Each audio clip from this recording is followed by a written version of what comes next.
मेरे प्यारे दोस्तों, आज मैं उम्मीद करता हूँ आप लोग सभी ठीक होंगे और स्वस्थ होंगे। आज एक कहानी लेकर आया हूँ, अपने डर को अपनी ताकत बनाओ। ये इस कहानी का टाइटल है और आप मेरे चैनल को लाइक और शेयर ज़रूर करना, जिससे ये काफ़ी लोगों तक पहुँच सके।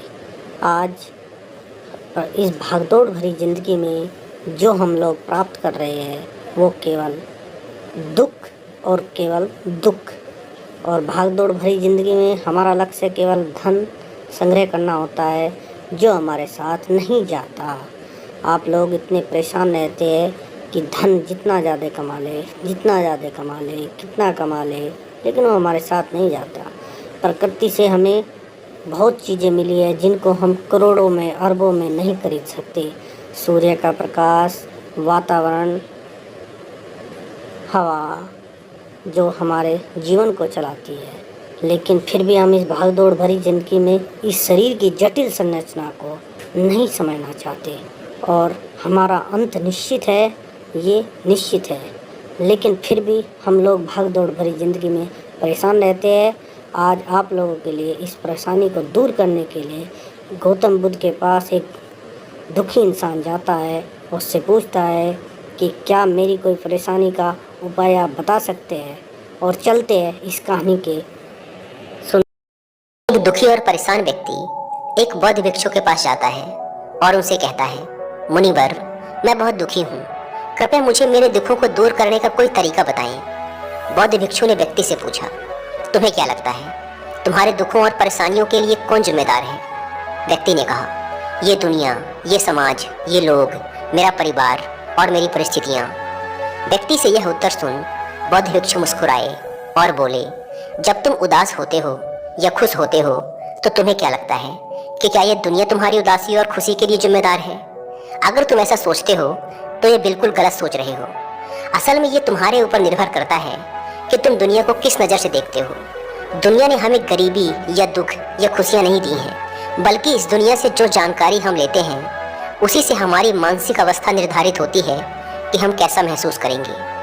असल में इंसानी दिमाग बना ही ऐसा है कि इसमें नकारात्मक विचार पहले आता है, यानी कि इंसान का स्वभाव ही ऐसा होता है कि वह सकारात्मक से पहले नकारात्मक बातें ज़्यादा सोचता है। सच बात तो ये है कि हमें अपने जीवन में खुशी के पल ढूंढने पड़ते हैं।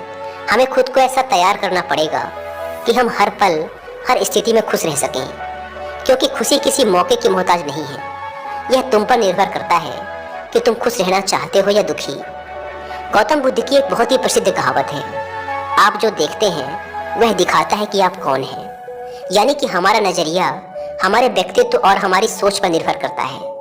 जैसे अगर हम नकारात्मक हैं तो दुनिया में हर चीज़ हमें नकारात्मक लगेगी, और अगर हम सकारात्मक हैं तो हम हर चीज़ को सकारात्मक नज़र से देखेंगे। जैसे कि बुद्ध की नज़रों में हर इंसान ही बुद्ध स्वरूप था। अगर तुम अंदर से खुश हो तो यह दुनिया तुम्हारे लिए एक खुशहाल जगह है, लेकिन अगर तुम उदास हो तो फिर तुम्हें चारों तरफ उदासी ही नजर आएगी। यानी कि सब कुछ हमारे नज़रिए पर निर्भर करता है। लोग एक ही स्थिति पर अलग अलग तरह की प्रतिक्रिया देते हैं, और ये प्रतिक्रिया उनके मन को शांति भी दे सकती है और सिरदर्दी भी। जैसे अगर कभी किसी का दिन बुरा जाता है तो फिर वो हर चीज़, हर घटना को उसी से जोड़कर देखने लगता है, मगर ये सोच गलत है। लोगों को समझना चाहिए कि ये सब वो गुस्से में सोच रहे हैं, और गुस्सा एक थोड़े समय तक रहने वाली भावना है। इस बात पर ध्यान दो कि कब तुम्हारी बुरी भावनाएं तुम पर हावी होती हैं, ताकि तुम उन भावनाओं को खुद पर हावी होने से रोक सको, क्योंकि ये अस्थायी गुस्से और चिंता की भावनाएं तुम्हारे जीवन के सबसे महत्वपूर्ण निर्णयों को गलत तरीके से प्रभावित कर सकती हैं। जैसा कि मैंने पहले कहा कि गुस्सा एक अस्थायी भावना है जो कुछ देर बाद खुद ही शांत हो जाएगा। तुम इसे एक बादल की तरह मानकर चलो जो अभी आसमान में है और कुछ देर में खुद ही गायब हो जाएगा।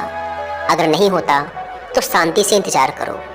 इस समय तुम खुद को शांत करने के लिए कुछ अभ्यास भी कर सकते हो, जैसे अपनी सांसों पर ध्यान लगाओ या फिर खुद को एकदम शांत और ढीला छोड़ दो। उस व्यक्ति ने बौद्ध भिक्षु से अगला प्रश्न किया कि गुस्से, नफरत और जलन जैसी नकारात्मक भावनाओं से कैसे निपटें, क्योंकि ये भावनाएं अक्सर हमें काफ़ी थका देती हैं। बौद्ध भिक्षु ने कहा, जागरूकता। अपने विचारों के प्रति जागरूक होना ही वह पहला तरीका है जिससे तुम अपनी मानसिकता को बदल सकते हो। बौद्ध भिक्षु ने उस व्यक्ति से पूछा, वैसे जब तुम्हें बुरा महसूस होता है तो अक्सर तुम्हारी पहली प्रतिक्रिया क्या रहती है? व्यक्ति ने उत्तर दिया, मैं उस नकारात्मक भावना को वहीं दबाने का प्रयास करता हूँ, या फिर उसे स्वीकार ही नहीं करता, या फिर जल्दी से अपना मन कहीं और लगाने का प्रयास करता हूँ। व्यक्ति के ये उत्तर सुन बौद्ध भिक्षु मुस्कुराए और बोले, लेकिन मैं तुम्हें बता दूं कि ये सारी ही कोशिशें बेकार हैं, क्योंकि अंत में यही नकारात्मक भावनाएं तुम पर हावी हो सकती हैं। व्यक्ति ने पूछा, तो फिर ऐसी स्थिति में मुझे क्या करना चाहिए? बौद्ध भिक्षु ने कहा, अगली बार जब तुम पर नकारात्मक भावनाएं हावी हों और तुम बुरा महसूस करो तो उसे ऐसे देखो जैसे कि वो भावनाएं तुम्हारा हिस्सा है ही नहीं। जैसे कोई पैदल चलता हुआ इंसान राह चलते हुए दूसरे इंसान को देखता है, मान लेना कि यह तुम्हारा हिस्सा है ही नहीं, तो अब ये तुम्हें कैसे परेशान कर पाएगा? हालांकि इस तरह की जागरूकता के लिए तुम्हें काफ़ी अभ्यास करना होगा, लेकिन अगर एक बार तुमने ये करना सीख लिया तो यकीन मानो तुम काफ़ी शांत और हल्का महसूस करोगे। नकारात्मक भावनाएं हमारे जीवन का स्थायी हिस्सा नहीं है और ना ही कभी बनेंगी, और ना ही ये हमें परिभाषित करती हैं। इसीलिए अपने अंदर उठने वाली हर एक नकारात्मक भावना पर पूरी जागरूकता के साथ ध्यान दो। नकारात्मक विचार आते हैं तो आने दो, उन्हें जबरदस्ती दबाने का प्रयास मत करो, वरना ये तुम्हारा पीछा कभी नहीं छोड़ेंगे। अपनी हर नकारात्मक भावना पर काबू पाना संभव भी नहीं है, क्योंकि तुम्हें गुस्सा भी आएगा, तुम ईर्ष्या भी करोगे और उदास भी होगे, लेकिन ये भावनाएं आकर चली जाती हैं। उसके बाद तुम फिर से खुश और शांत महसूस करोगे और तुम्हें उसी पल का इंतजार करना है। व्यक्ति ने बौद्ध भिक्षु से अगला प्रश्न किया, मुनिवर, संबंधों का हमारे जीवन में कितना महत्व है और गहरे रिश्ते व नए दोस्त कैसे बनाए जाते हैं? बौद्ध भिक्षु ने कहा, दूसरों के साथ अच्छे रिश्ते बने रहने पर लोग सुरक्षित महसूस करते हैं। इससे मानसिक शांति बनाए रखने में भी सहायता मिलती है। किसी परेशानी या विपदा के समय लोगों को कोई ऐसा व्यक्ति चाहिए होता है जो उनके साथ खड़ा रहे। सोचो, अगर तुम्हारा कोई प्रियजन तुम्हें छोड़कर चला जाए तो क्या तुम्हारी महंगी गाड़ी तुम्हें तसल्ली दे पाएगी? क्या तुम्हारा आलीशान घर तुम्हें तुम्हारी मुसीबत से बाहर निकालने में मदद करेगा? नहीं, क्योंकि चीज़ें इंसान की जगह नहीं ले सकती। तुम चाहे कितने ही अमीर क्यों न बन जाओ, मुसीबत के समय तुम्हारा परिवार और तुम्हारे सच्चे मित्र ही तुम्हारे काम आएंगे। अगर तुम्हें नए मित्र बनाने और अच्छा रिश्ता बनाए रखने में परेशानी होती है तो सबसे पहले अपना नज़रिया बदलो। बिना लोगों को अच्छे से जाने उनके बारे में अपनी गलत राय बनाना बंद करो। तुम जितना खुले दिल और दिमाग के साथ अपना जीवन जियोगे, तुम उतनी ही आसानी से लोगों को समझ पाओगे। ज़्यादातर समय तो ऐसा होता है कि हम किसी को ठीक से जाने बिना ही उसके बारे में एक राय बना लेते हैं। हम पहले से ही मानकर चलते हैं कि वह इंसान ऐसा होगा या वैसा होगा। इसीलिए दूसरों के बारे में जानने और समझने के लिए थोड़ा समय लो। हो सकता है कि सामने वाले को लेकर बाद में तुम्हारी राय एकदम से बदल जाए। एक बात याद रखो, सच्ची दोस्ती तभी होगी जब तुम सच्चे बनोगे। जब तुम खुले दिल से बात करोगे तभी सामने वाला भी अपने दिल की बात कहने की हिम्मत करेगा।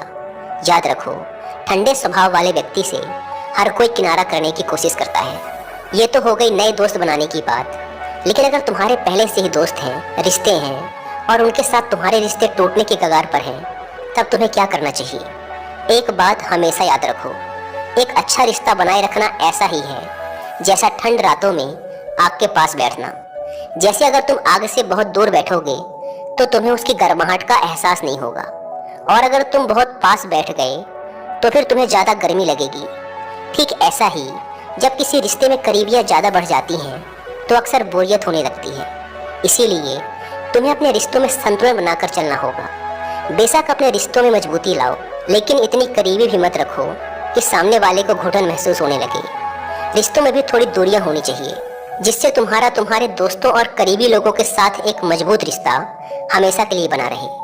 व्यक्ति ने बौद्ध भिक्षु से अगला प्रश्न किया, लोग क्या कहेंगे, इस डर को कैसे खत्म करें? बौद्ध भिक्षु ने कहा, अब जो 3 बातें मैं तुम्हें बताने जा रहा हूँ उन्हें गांठ बांध लो, क्योंकि ये तीनों ही बातें तुम्हें खुश रहने में काम आएंगी। सबसे पहली बात, लोग तुम पर उतनी दिलचस्पी नहीं लेंगे जितना तुम चाहते हो। भिक्षु ने व्यक्ति से पूछा, क्या तुम्हें याद है पिछले हफ्ते तुम्हारे दोस्त ने क्या पहना था और उसने क्या खाया था? व्यक्ति ने कहा, नहीं, मुझे याद नहीं। तब भिक्षु ने कहा, जैसे तुम्हें दूसरों की छोटी छोटी बातें याद नहीं रहती, तो फिर उन्हें तुम्हारे बारे में कितना याद रहता होगा। और जब लोगों को तुम्हारे बारे में याद ही नहीं है तो फिर चिंता करके क्या फायदा कि लोग क्या कहेंगे। असल में लोग हमारे बारे में उतना नहीं सोचते जितना हमें लगता है। दूसरी बात, हर कोई तुम्हें पसंद करे ये जरूरी नहीं। क्या तुम सबको पसंद करते हो? नहीं ना। तो फिर तुम दूसरों से क्यों उम्मीद करते हो कि वो तुम्हें पसंद करें? अगर कोई तुम्हें पसंद करता है तो अच्छा है, और अगर नहीं करता तो कोई बात नहीं। किसी की पसंद या नापसंद से तुम्हें फर्क नहीं पड़ना चाहिए। इन बातों को स्वीकार करना सीखो कि ये सब जीवन का हिस्सा है। जब सबको खुश रखना संभव नहीं है तो फिर हम इसकी इतनी चिंता क्यों करें। तीसरी बात, ज़्यादातर चीज़ें जो हम दूसरों के नाम पर करते हैं असल में खुद के लिए कर रहे होते हैं। इसीलिए खुद के प्रति ईमानदार रहना भी एक बड़ी बात है। तो अपना दिल बड़ा करो तो दुनिया भी तुम्हारे लिए दिल बड़ा करेगी। लेकिन अगर तुम स्वार्थी बनोगे तो दुनिया भी अपना स्वार्थ निकालेगी। सभी लोग प्रार्थना करते हैं कि उनका परिवार सुरक्षित रहे। क्यों? क्योंकि वो अपने परिवार से प्रेम करते हैं। लोग ये सोचकर डरते हैं कि कहीं उनके जीवन साथी या बच्चे को कुछ हो ना जाए, क्योंकि वो अकेले रहने से डरते हैं। देखा जाए तो अंदर से हर इंसान स्वार्थी है। जब तक कि कोई बुद्ध या महावीर ना बन जाए, स्वार्थ से छुटकारा पाना मुश्किल है। इसीलिए वही विचार करो जिसमें तुम्हें खुशी मिले। सुनने में बहुत आसान लगता है ना।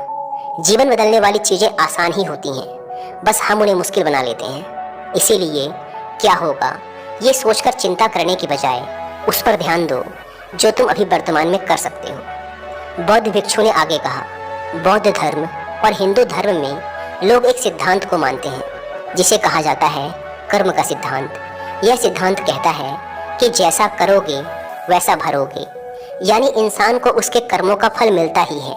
इसीलिए अगर जीवन में सब कुछ अच्छा चाहते हो तो अच्छे कर्म करना शुरू कर दो। जीवन में सफलता, खुशी और समृद्धि चाहते हो तो ईमानदारी के साथ मेहनत करना और सही कर्म करना शुरू कर दो। इतना कहने के बाद बौद्ध भिक्षु ने अपनी बात समाप्त की। उस परेशान व्यक्ति को भी अपने प्रश्नों का उत्तर मिल चुका था। उसने इस जानकारी के लिए बौद्ध भिक्षु का धन्यवाद किया और वहां से चला गया।